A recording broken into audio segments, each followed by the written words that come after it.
খুবই স্পর্শকাতর এবং সতর্কবাণী একটি ভয়ঙ্কর হাদিস আমি আপনাদেরকে আজকে বলতে যাচ্ছি। হাদিসটা হচ্ছে এমন, হজরত আলী রাদিয়াল্লাহু আনহু বলেন, হজরত মুহাম্মদ সাল্লাল্লাহু আলাইহি ওয়াসাল্লাম বলেছেন, তোমাদের মধ্যে কেউ এমন নেই, প্রত্যেকটি মানুষের নাম জান্নাত কিংবা জাহান্নামে লিপিবদ্ধ করা হয়েছে। এই প্রশ্নে রাসূল সাল্লাল্লাহু আলাইহি ওয়াসাল্লামের প্রশ্নের উত্তরে সাহাবীরা এই কথাটা বললেন যে, আল্লাহ রাসূল, তাহলে কি আমরা আমাদের ভাগ্যলিপির উপর নির্ভর করে আমরা আমাদের আমল করাকে বন্ধ করে দেব না? যেহেতু আমাদের ভাগ্যলিপি আগে থেকেই নির্ধারিত আছে আমরা জান্নাতে নাকি জাহান্নামে তাদের ভাগ্যলিপি লিখে রাখা হয়েছে।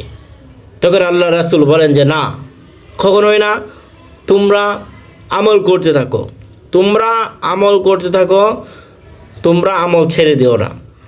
যখন একজন মানুষের আমল করতে, নেক এবং মুমিন মানুষের আমল করতে ভালো লাগে এবং আমল করাটা সহজ হয়ে যায়, আর যে আমল করতে করতে দুনিয়া থেকে বিদায় নেয় তার জন্য রয়েছে একটা সফলতা এবং সফলকাম একটা সুন্দর রাস্তা।